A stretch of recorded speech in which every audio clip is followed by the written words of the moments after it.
Welcome to yet another class of employability skills.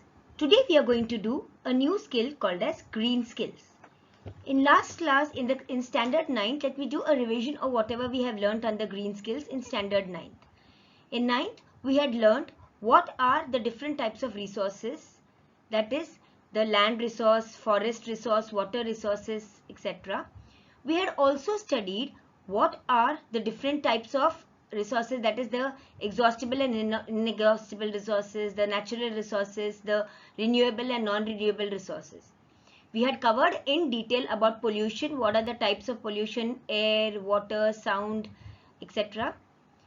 We had covered also the details about what are the dangers to the earth, that is overexploitation, deforestation, mining, and many other climate change and all these factors which were affecting the earth.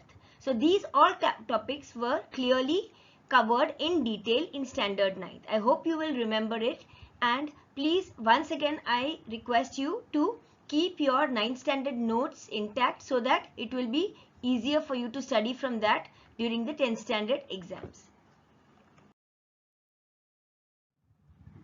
In standard 10th, we are going to continue and learn what are the methods of conservation of these resources, what are the elements of a green economy, and what is sustainable development.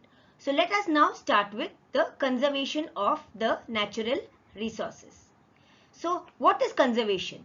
Conservation of resources means to safeguard or conserve all the resources that are available to us, all the natural resources which are available to us in a way that it will be useful and available to the future generation. Not only using these resources in today's times, but also the resources have to be made available to our future generation. So what are the methods of conserving these natural resources? That is what we are going to learn under conservation of resources. The first natural resource which we have is soil, and soil conservation is very important. So soil conservation means to check the soil erosion and to improve the soil fertility by adopting various different types of methods.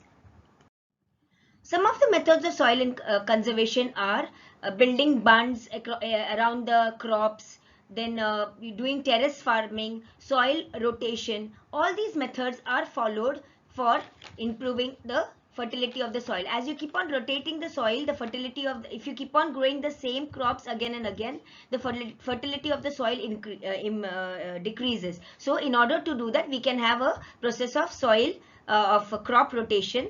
Then there can be terrace farming, whereby the farming is done in terrace in slices of the land, and this helps to reduce the soil erosion. Building bunds can also be another method of soil conservation. The next important natural resource is water. The conservation of water is very important for the survival of mankind and plants and animals. So we have, because which is one of the most important element of life. So we need to conserve this water in a very effective manner so that it will be available for the survival of mankind. So some of the methods for water conservation are, let us look into it in details.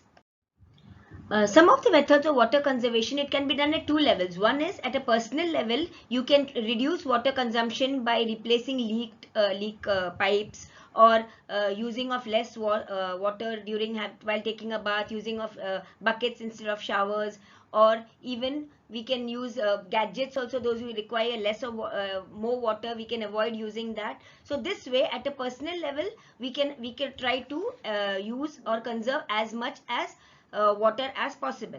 Then we can also, at a farming level, they can use drip irrigation, build canals, then build dams, and avoid water wastage as much as possible. So in this way, we can try our maximum. Or rainwater harvesting, that's also another method of conserving the water.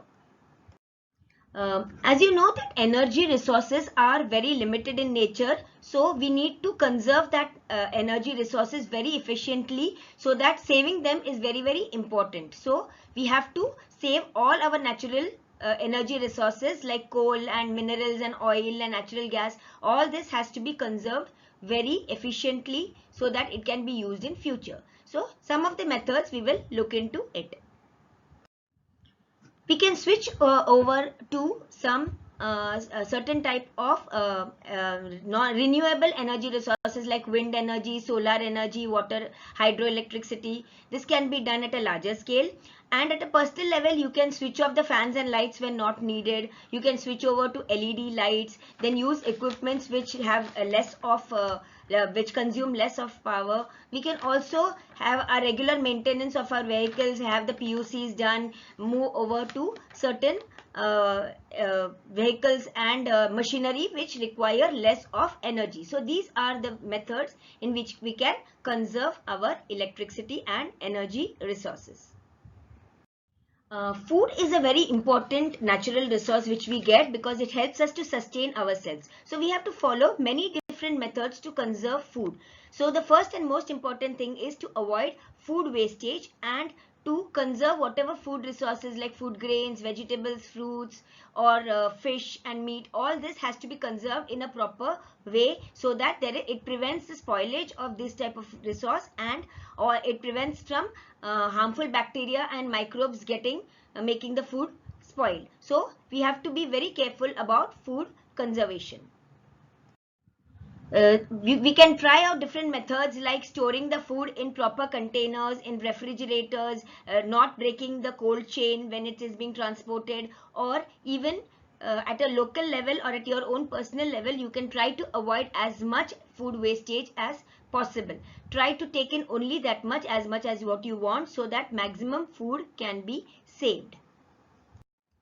Forest conservation, forests provide us a lot of natural resources which like wood and honey, medicines, medicinal products, many other things forests can provide us. So conserving these forests, and it also helps in preventing climate change and many other important like water, soil, soil erosion. All this can be prevented by forests. So conserving our forests is a very important aspect. So how do we conserve these forests? We can do it in a very successful way by community participation and stopping the people who are doing deforestation at a global level. Also there are many forests, Amazon forests are getting destroyed. So many type of forest conservation programs can be done so as to conserve the forests around us. This can be done mostly by a community participation or at a local authority level.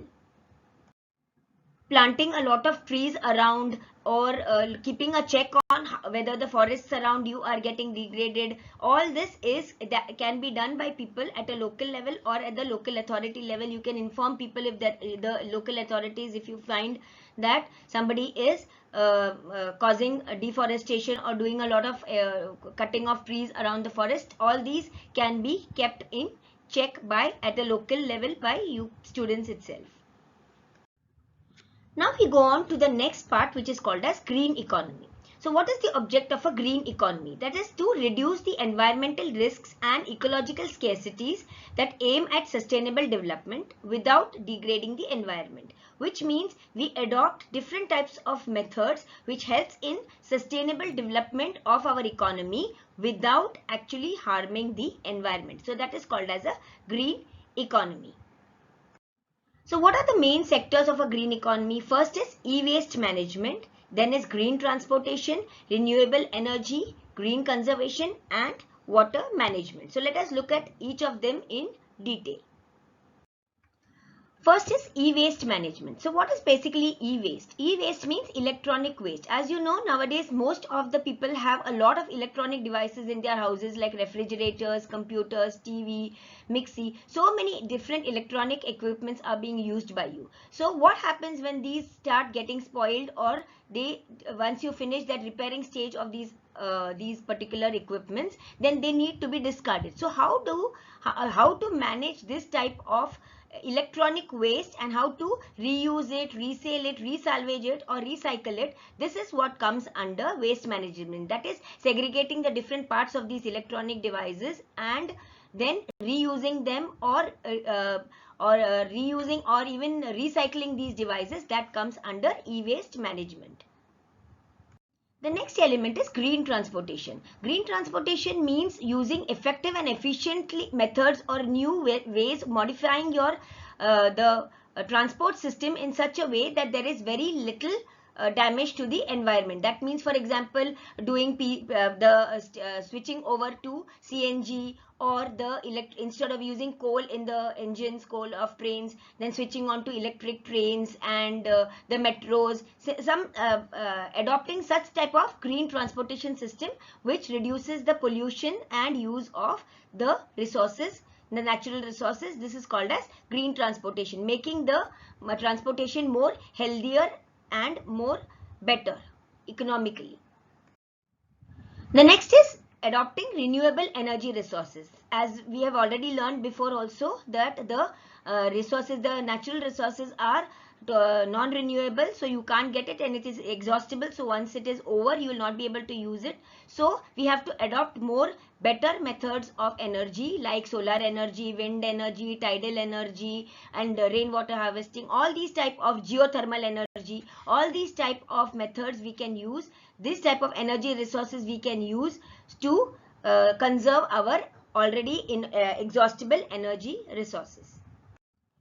Another important aspect of green economy is green construction. Nowadays, the types of buildings that are being constructed, they are constructed in such a way that they are planning, and their structures are such a way that they are very environmental friendly. So the glass panes, the roofs, there is a lot of sunlight coming inside, the wind, all the designing of these type of buildings is in such a way that there is maximum utilization of the natural lights and natural wind, so that less of energy or less of electricity is consumed. The designs are such, the operation, the maintenance, the renovation of such buildings are done so that it is done in a more environmental friendly manner. So nowadays green construction is the in thing. Most of the buildings are constructed like solar panels are kept on the roof of the buildings, and many other methods. There is a lot of terrace farming done, there is a lot of greenery around the building. All these type of steps are taken for building better construction, and better infrastructure is built in a more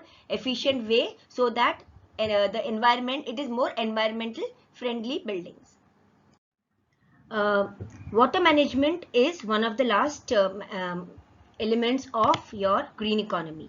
Water management refers to the optimal use of water, or avoiding water wastage. So certain policies, regulations are made by the government which helps in conserving water. There are projects like the linking of rivers, then rainwater harvesting being made compulsory for all the new societies. Such policies and regulations are created by the government which helps in clear water management. That means that every new organization has to create water resources, or if there is a new agricultural or a factory which is being a new factory which is coming up, so how the wastewater has to be disposed, how water has to be managed, all these type of policies are created by the government. Building up of new dams, new canals, and the water regulation or regulating of water for the agricultural and industrial purposes. All these type of management, all these type of water management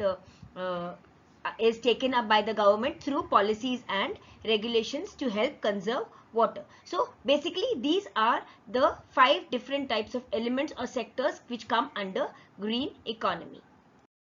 Let us now look at who are the stakeholders of green skills or the green environment or the green economy. Some of the stakeholders or the decision makers in this type of to have a green economy are the government in itself, the Environmental and Protection of Natural Resources Committee, the Economic Policies Committee, the Agricultural Committee, the Ministry of Environment, Ministry of Natural Resources, Ministry of Forest. All these are the international organizations. These are the stakeholders who are responsible for bringing about this goal of green economy. So in the next session, we will be looking at the second aspect of green skills, which is called as sustainable development. Thank you.